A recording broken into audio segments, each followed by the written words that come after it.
News Nug recap. I have this mystery nug here with me in Seattle, Washington.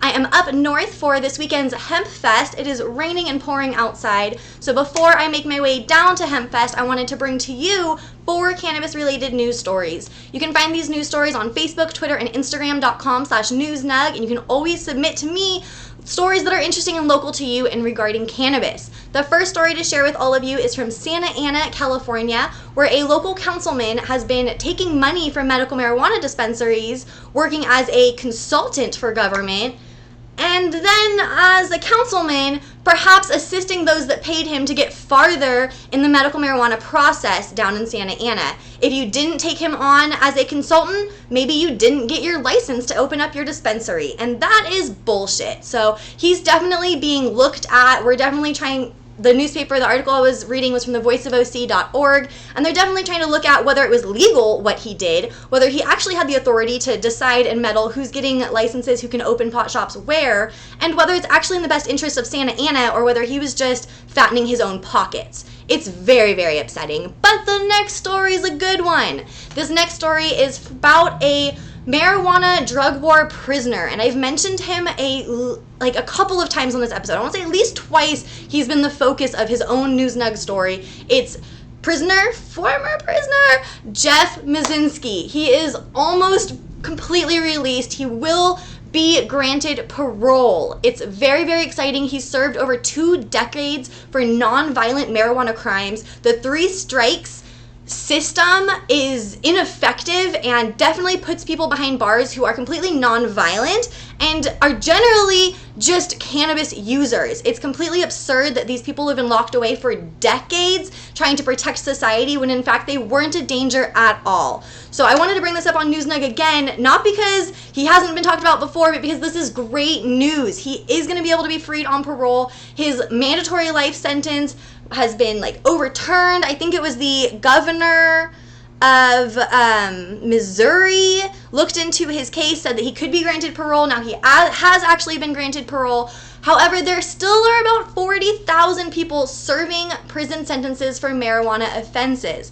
So he's looking at the end of the tunnel there. He's getting out, but there are still so many people serving time for things that you and I may do freely, and that's not okay. So way to go, Jeff Mazinski. There are still so many more people that we are fighting for, and this just goes to show it can be done. Things can be overturned. Change can happen. It's good news. It's frightening how many people are still in jail. This next story is possibly the most upsetting I've shared recently, and there's been a lot of upsetting stories recently. I really need to encourage all of you to go and read the full stories for all of the News Nug articles. I have the links down below. Newsnug.com will always have the links for all of the full stories. And this one in particular has to do with being strip searched and whether it's legal to do that in public, whether it's legal to do that after someone has said no, and when it becomes sexual assault or rape. This particular case that's coming up is about a woman in Texas, a 21-year-old woman who was stopped. Her car was searched. She was then asked to take off her underwear and she's going to be strip searched. She said she wasn't wearing underwear and she declined to be strip searched. The article went on to say 2 female officers eventually pulled her legs apart and shoved their fingers inside of her on the side of the road. This is at a gas station parking lot. This is not in the jail. This is not in a private area. This is not something that, to my understanding, is legal at all. And it does, by my understanding and interpretation, sound like rape or sexual assault. So their suspicion of cannabis came from one officer saying that he smelled cannabis, and that just snowballed into her being held down and her legs being forcibly opened on the side of the road.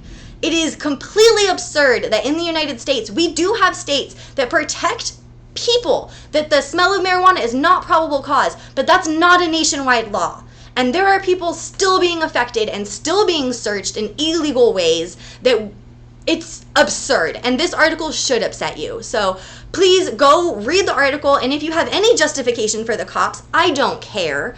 And please understand that this is not an isolated instance. Unfortunately, cops have taken advantage of their positions of power. They've taken advantage of the fear that they're victims feel, and they have molested and sexually assaulted and raped other people, male and female. So it's something that needs to be talked about and brought into the light, because it's absurd that there would be any probable cause to justify something like this.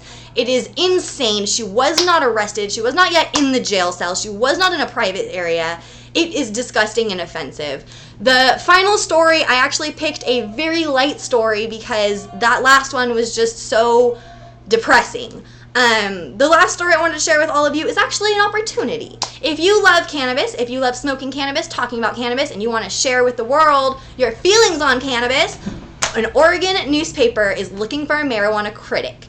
I wanted to share this with all of you because real legal marijuana jobs do exist. Even if you're not buying and selling cannabis, you can be talking about cannabis. You can be writing about it in the newspapers. It's a legitimate career. It's very exciting to see more and more states have opportunities for different types of employees. Not everyone wants to grow and sell weed. Some people are writers. Some people are accountants. Some people just can do what they do best for cannabis when it's legally regulated and in place. So, way to go, Oregon.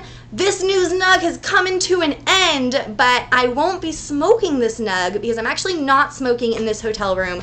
Not only do I only have flour and it would be really, really smelly, but there's actually a reefer downstairs at the front desk, and I feel like she would know whether I smoked in the room or not because she could probably just check the footage. So I'm going to take this no heat vape pen type thing, real quick vape pen hit, and wrap it up.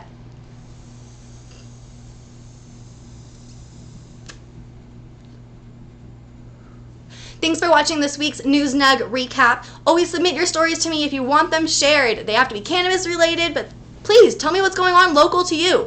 Newsnug.com, Facebook, Twitter, and Instagram.com/newsnug. Stay high while you stay informed, and please share one of these stories with someone you're smoking with this week. Bye, you guys.